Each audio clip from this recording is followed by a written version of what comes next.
Hi, I'm Tim, Hey, it's David. and we're with the Fridays. I should have my race wheel. But it's better on controller, isn't it? It does feel really good on controller though. There you go. There you go. What the nani? Welcome to another episode of Worth It Fridays. Let's go. Where today we are going over our, I guess my impressions of Need for Speed Unbound.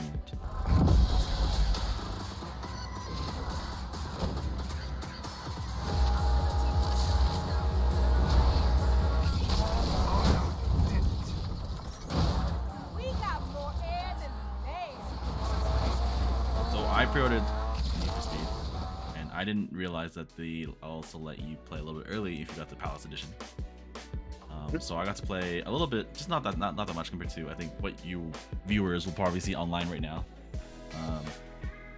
I only put in like 4 hours. I spent like half of it customizing my car and my character, so divide that by time I have. But I think it was actually, I think the first thing I realized was customizing my car was a lot easier compared to other games. For some reason it just clicked with me compared to like other other decorative racing games. So I made my my own little decal, which will be on the screen, probably see it. Don't hate me too much. I was just having some fun putting some waifus and some other pictures.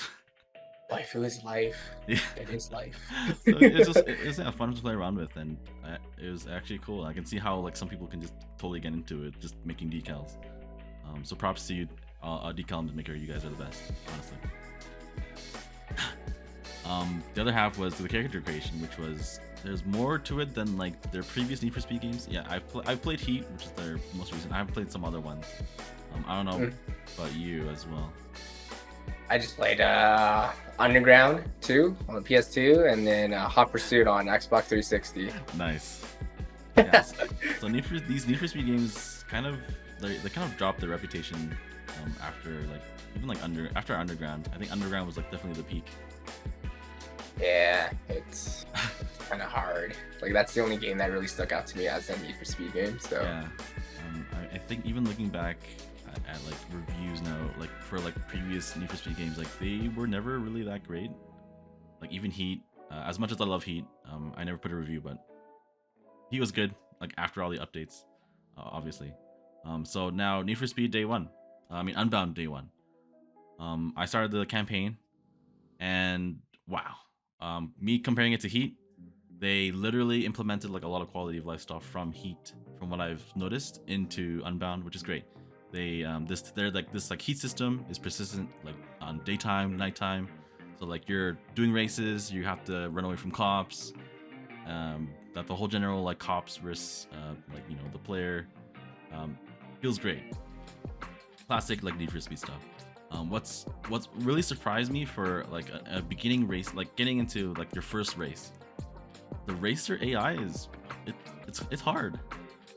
Like I didn't get first, I got like third, and I was like I gotta try again, and they don't give it easy on you. I heard even like looking around, you can put on easy difficulty and they can still whoop your butt. Like it was intense. So like the game is meant to kind of try to challenge you a lot, so it is interesting, and it's fun that way. Their whole stick is they're really diving in on drifting this game. So your car is going straight, and then their turn comes up, you like tap your like brake, and then you like slightly turn, and you'll just like go into drift mode, like initial D or something. It's pretty instantaneous, and I guess really easy to drift now. So it's kind of weird to get used to, because like not all cars kind of drift that easily, you know. So it's very arcadey in that sense, and so yes, this is a very arcadey racer.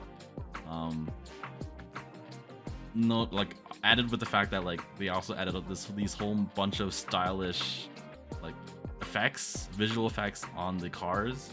Like when you're in the air, they give you like these flashy wings. When you're like drifting, this like very stylish smoke comes out of your it's pretty stylish, and I personally actually really like it. I actually enjoy it. It's a lot different than playing Forza, for example, where the game is like kind of like half simulation, half arcade. Unbound is literally just like they go full on. Like this is like for pure flashiness, enjoyment of like the car itself, and it's interesting that like the car, like the graphics of the game actually looks really good. It's just like the characters inside the world are very stylish, so it's like there's this kind of weird like kind of mixture of like there's this kind of, it's close to being looking realistic, but then like all these characters and stuff in the world and all the visual effects are very stylish. And so it's like I can feel like that could be a weird thing to some people. Like, why not just like stick to realism, or the game looks kind of weird with like stylish, you know? But yeah, that's my kind of like impression of the game. And then I hopped into multiplayer, and I thinking like if it was gonna be like Heat, I thought, you know, like I could, you know, start grinding for some like, you know, my stuff.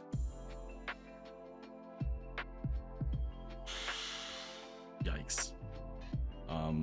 I think as a viewer, if you're watching this right now, like you're gonna see double like bipolar reviews. Like you're gonna see one review that's gonna praise the game probably, especially if they've played Heat. That yes, there's a lot of features that they've definitely made better here, but it's only in single player, and that means they've only reviewed the single player portion. But then you're also gonna see really super negative reviews about the game right now, and that's because they've probably hopped into multiplayer first, and they've only experienced the multiplayer version. And the reason why is because this multiplayer version, it's really barren. Like the example I would say for David is take like part of the Forza map. Forza map's really big, so you know, take a part of the Forza map, and let's just say there's like 6 races. That's it. It's kind of shocking that, like, for one, like Need for Speed games are known for like having police, cops chasing you. You know, there's like at least probably like a day-night cycle, and all these things. And if you play the single-player game,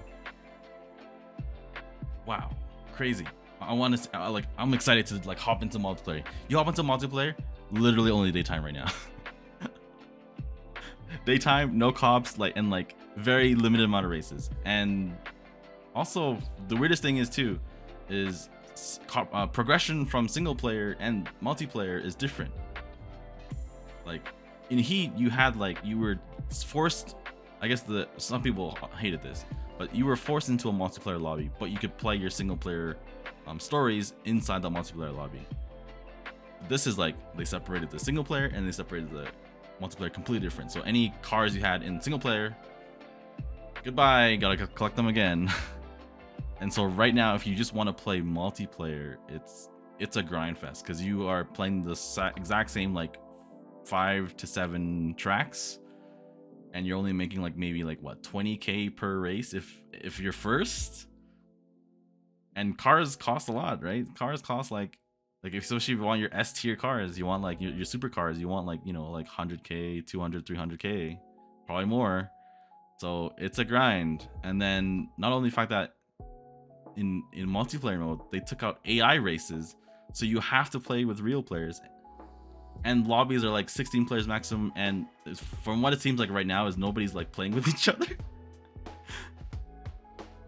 Which is like insane. So like you can't start a race unless someone joins you, and like in a player that seems to be full of 16 players, maybe only 1 or 2 people join you. So these races are super small, so it's like it's kind of a mess.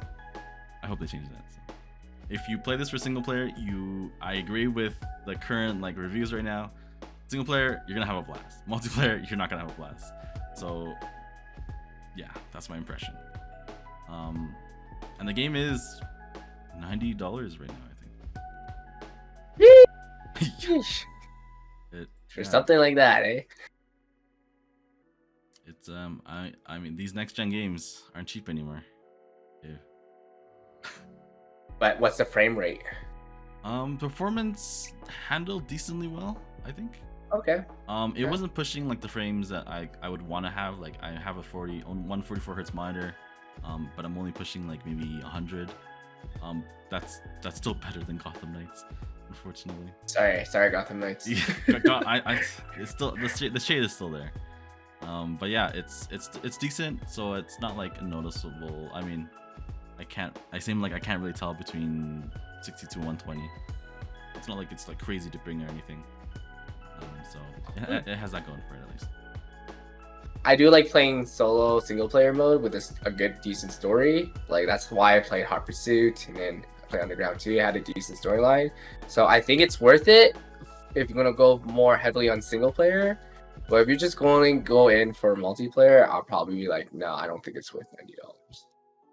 Yeah, and I would agree. If you're going straight into multiplayer for this game, because yes, Need for Speed games are really fun with people, then I would avoid it. If you have an interest at all in racing story games, this is pretty solid so far.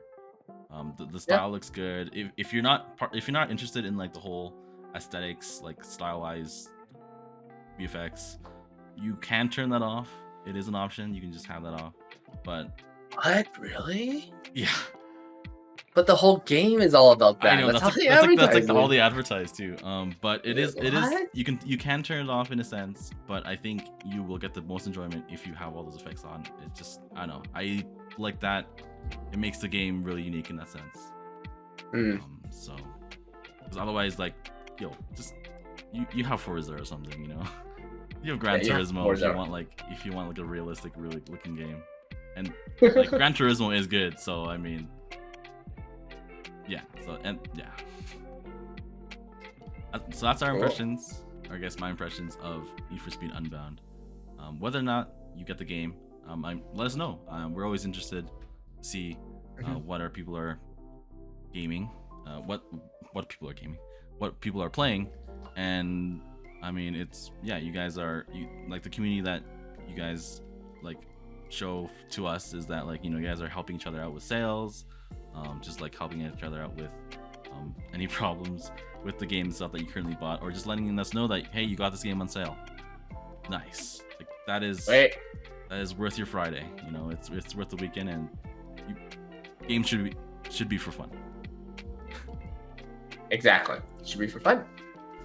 So if you have gotten to this point in the video, then we thank you very much. You are awesome. Yeah. And if you guys haven't already, like this video. If you haven't already yet, again, subscribe to the channel. And as well, if you want to keep notified of our releases, then hit that notification bell below. Ding. Ding. Any last words?